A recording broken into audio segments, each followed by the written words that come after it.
Hello everyone, this is Just Being Me and welcome back to another brand new vlog from Jahangirnagar University.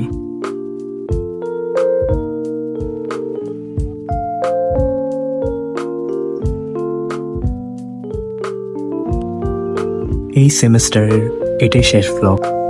Hope you guys will like it.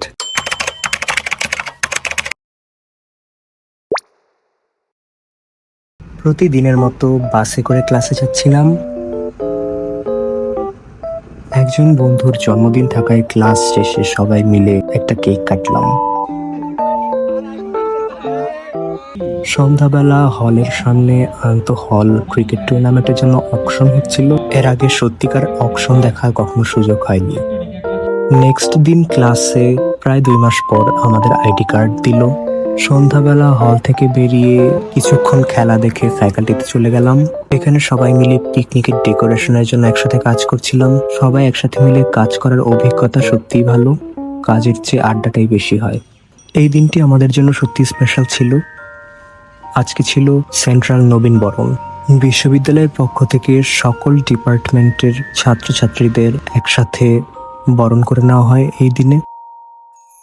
Gift হিসেবে প্রত্যেকের জন্য ছিল একটা করে টোট bag এবং টোট ব্যাগের ভেতরে আরো কিছু সামগ্রী ছিল।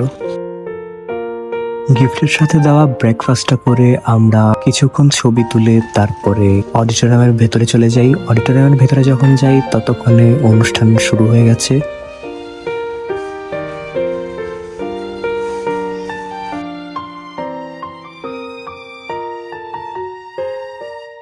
অডিটোরিয়াম ছিল কানায় কানায় পরিপূর্ণ, তাই আমরা নিচতলা দিয়ে না ঢুকে 2 তলায় যাচ্ছিলাম, কিন্তু সেখানেও আসলে বসার জন্য কোনো সিট ছিল না। তাই জায়গা না পেয়ে আবার নিচতলাতেই চলে আসি। আমরা যখন গিয়েছিলাম তখন প্রত্যেকটা অনুষদের ডিনরা ভাষণ দিচ্ছিলেন। আমি জাহাঙ্গীরনগর বিশ্ববিদ্যালয় institute of business administration IBJU এর পরিচালক ও সংস্কৃতি ইনস্টিটিউটের ভাষণ শেষ হবার পর ভিসি স্যার আমাদের শপথ পাঠ করান। আমি এখানে পুরো শপথটা অ্যাড করে দিচ্ছি। 2024-25 শিক্ষাবর্ষে প্রথম বর্ষ স্নাতক সম্মান শ্রেণীর শিক্ষার্থীবৃন্দ শপথ গ্রহণ করছি যে আমরা এই বিশ্ববিদ্যালয়ে প্রচলিত ও লিখিত সমস্ত আইন কানুন এবং দেশের আইন কানুন, ইতিহাস, ঐতিহ্য ও সংস্কৃতির প্রতি শ্রদ্ধাশীল থেকে মনোযোগ সহকারে অধ্যয়ন করব। আমরা দৃঢ় চিত্তে প্রতিজ্ঞা করছি যে এই বিশ্ববিদ্যালয় থেকে আমাদের অর্জিত বিদ্যা, জ্ঞান, চিন্তা ও মননের মাধ্যমে দেশ ও জাতির কল্যাণ সাধন ও প্রত্যাশা পূরণের ব্রতী হব। আমরা আরও শপথ গ্রহণ করছি যে অডিটোরিয়াম থেকে বের হয়ে আমরা সবাই একসাথে ছবি তুলি। এখানে কোনো একটা অনুষ্ঠান হবে বলে সংগঠনের পক্ষ থেকে মুক্তমঞ্চের রাস্তাটাকে খুব সুন্দর করে সাজানো হয়েছে।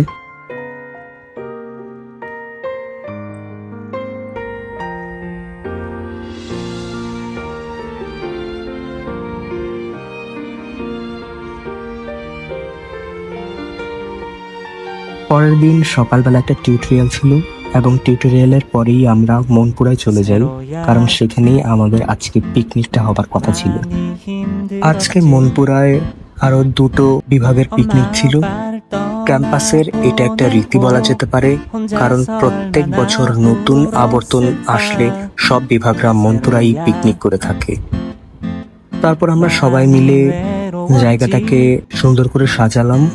친구들이 널 못 살게 했니 너는 유난히 작아 보였어 미안해 세로야 너의 슬픈 마음 몰라줘서 이제는 너에게 둘도 없는 친한 친구가 되어줄게 다그닥 다그닥 다그닥 다그닥 우리 힘내서 같이 달려보자 다그닥 다그닥 এই 다그닥 ভিডিওগুলো যে সময়কার ততদিনে শীত শুরু হয়ে গেছে।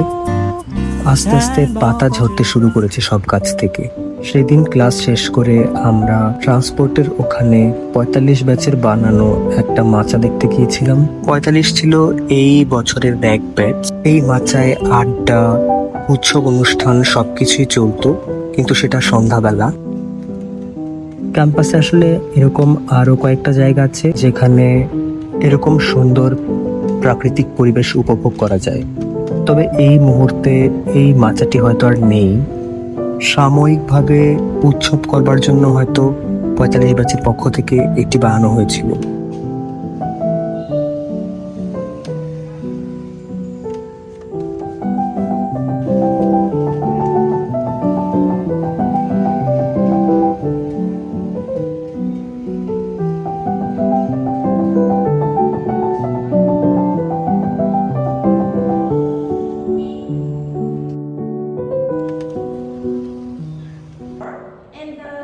এটি ছিল ডিপার্টমেন্টের একটা সেমিনার।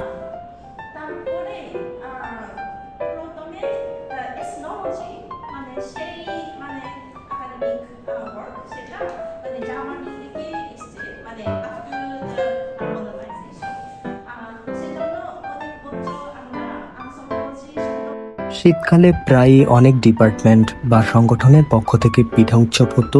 সেদিন আমরা যে পিঠা উৎসবে গিয়েছিলাম এটি ছিল পাবলিক হেলথ অ্যান্ড ইনফরমেটিক্স ডিপার্টমেন্টের। জায়গাটিকে খুব সুন্দর করে সাজানো হয়েছিল, তবে সেদিন ওখানে খুব ভিড় ছিল। আমাদের ডিপার্টমেন্টে কোর্সের অংশ হিসেবে মাঝে মাঝে সিনেমা দেখায়, এবং যেই ব্যাচেরই কোর্স ওয়ার্ক হোক না কেন বাকি সবাই আমন্ত্রিত থাকেন। নতুন ব্যাচ আসার পরে বিভিন্ন সংগঠন, রাজনৈতিক দল ইত্যাদির নবীনবরণ চলতেই থাকে। আমি যেদিন যেদিন ক্যাম্পাসে থেকেছি আমি সবগুলো নবীনবরণেই যোগ দেবার চেষ্টা করেছি। এটা ছিল আরেকটা রাজনৈতিক দলের নবীনবরণ।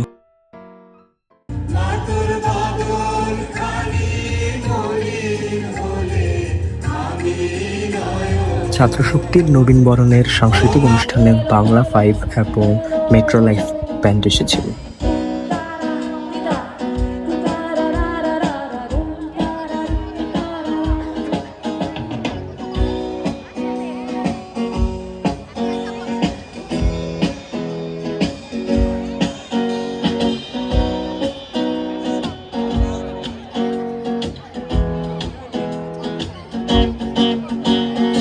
আর এটা ছিল আরেকটা সেমিনার, এটা আমাদের ফ্যাকাল্টিতেই হয়েছিল।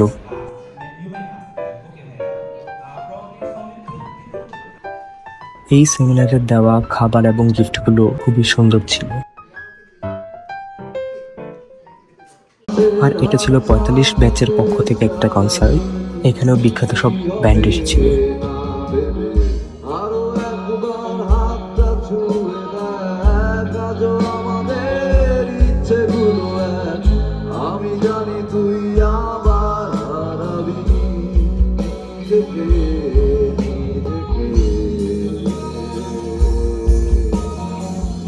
এই ক্লিপটা আমার পার্সোনালি অনেক বেশি ফেভারিট। এটা ছিল 16 ডিসেম্বরের আগের দিন, অর্থাৎ 15 ডিসেম্বরে ক্যাম্পাসে যে মেলা বসে সেটার।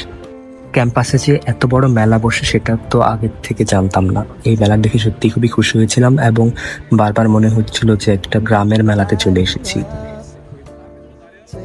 মেলায় যা যা থাকে, নাগরদোলা থেকে শুরু করে সুইং এবং প্রত্যেক ধরনের খাবার এবং মিষ্টি সবকিছু ছিল মেলায়। আর 16 ডিসেম্বরের রাতে আমাদের জন্য ফিস্টের আয়োজন করা হয়, এটা তো সবারই জানা। মাত্র 30 টাকার ফিস্টে আমরা এই রাজকীয় খাবারগুলো খেতে পারি। ফিস্টের দিন সবাই উপস্থিত থাকার চেষ্টা করে। খাওয়া দাওয়া শেষ করে রাতের বেলা বের হয়েছিলাম ক্যাম্পাস ঘুরে দেখার জন্য, কারণ জাহাঙ্গীরনগর ইউনিভার্সিটির একটা রীতি হলো 16 ডিসেম্বরে সমস্ত বিল্ডিং লাইট দিয়ে সাজানো হয় এবং ক্যাম্পাসের প্রত্যেকটা রাস্তায় আলপনা করা হয়। কয়টা জায়গা আসলে ঘুরে দেখাও সম্ভব নয়, তাই আমরা যতটা পেরেছি ঘুরে দেখেছি এবং বেশিরভাগ হলের সামনের দিকটা কি করে সাজানো হয়েছে সেটা এখানে যুক্ত করে দিচ্ছি। প্রত্যেকটা হল এবং প্রত্যেকটা বিল্ডিং আসলে ভিন্ন ডিজাইনের হওয়ায় এক একটা হলকে দেখতে এক এক রকম লাগছিল। সেদিন আমরা ক্যাম্পাসের এই মাথা থেকে ও মাথা ঘুরে বেরিয়েছিলাম এবং এতই ঘুরেছিলাম সেদিন হলে ফিরতে ফিরতে রাত 3টা বেজে গিয়েছিল। আমি আসলে প্রত্যেকটা বিল্ডিং এবং হলের নাম অর্থাৎ জায়গার নাম আলাদা করে বলছি না, কিন্তু এখানে আসলে সব উল্লেখযোগ্য জায়গায় দেখানোর চেষ্টা করেছি।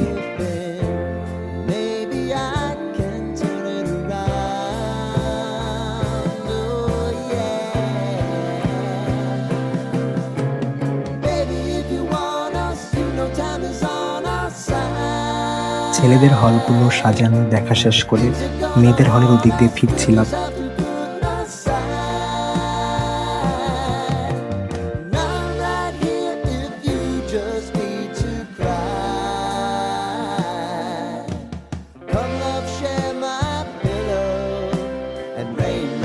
প্রত্যেকটা জায়গায় এত ইউনিক এবং চমৎকারভাবে সাজানো হয়েছিল, মনে হচ্ছিল যে পুরো এলাকাটায় আজকে বিয়ে হচ্ছে। Been some time since you fixed me. I'll never forget your time. Just come share my pillow and rain, rain, go away.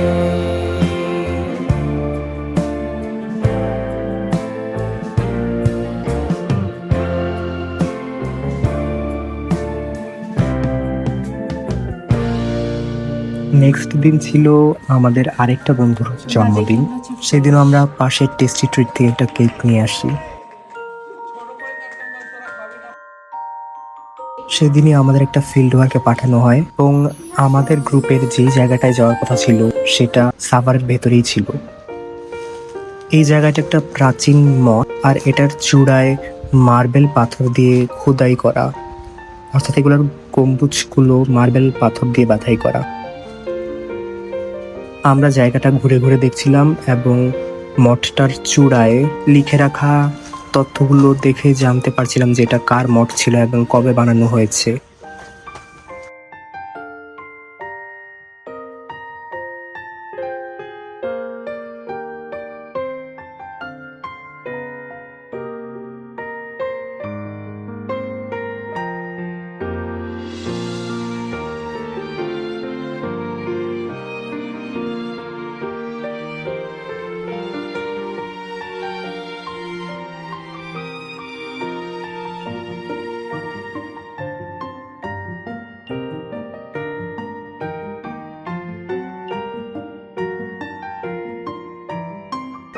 এই জায়গাটা দেখা শেষ করে আমরা আরেকটু দূরে আরেকটা গ্রামের দিকে যাই। আসলে এটা ছিল একটা পানপাড়া এবং গিয়ে দেখি সেখানে আজকে উৎসব হচ্ছে এবং মেলা বসেছে।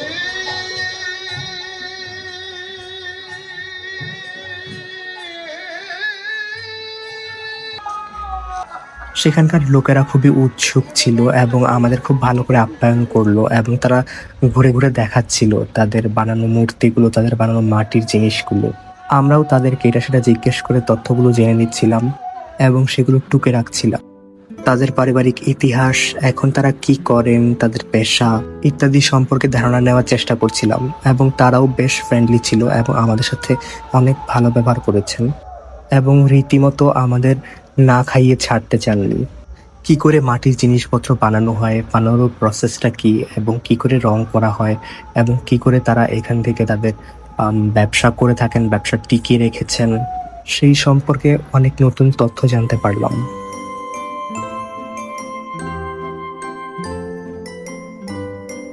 ওখানেও সেদিন মেলা হচ্ছিল।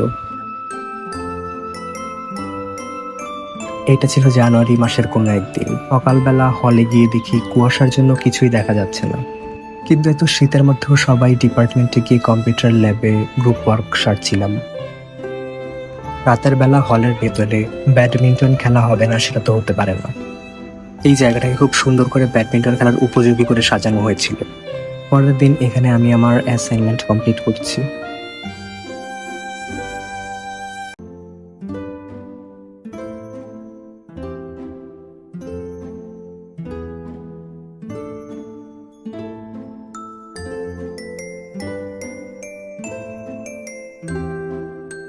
আর এটা ছিল যেদিন আমাদের সেমেস্টারের ফাইনাল পরীক্ষা শেষ হয়, সেদিনের ততদিনে বসন্ত এসে গেছে। সোশ্যাল সায়েন্সের সামনে জায়গাটাকে খুব সুন্দর করে গাছ লাগিয়ে সাজানো হয়েছে। তো এই ছিল আজকে আমার ব্লগ। আশা করি এই ভিডিওটি আপনাদের পছন্দ হয়েছে। যদি আপনাদের পছন্দ হয়ে থাকে তাহলে লাইক দেবেন এবং সাবস্ক্রাইব করবেন, আর কমেন্টে জানাবেন আপনাদের কেমন লাগলো আর কোন ধরনের ভিডিও আপনারা আমার থেকে দেখতে চান, কি বিষয়ে আমার আরো ভিডিওগুলো বানানো উচিত। সবাই সুস্থ থাকবেন, ভালো থাকবেন। দেখা হবে আগামী ভ্লগে। সেই পর্যন্ত টেক কেয়ার।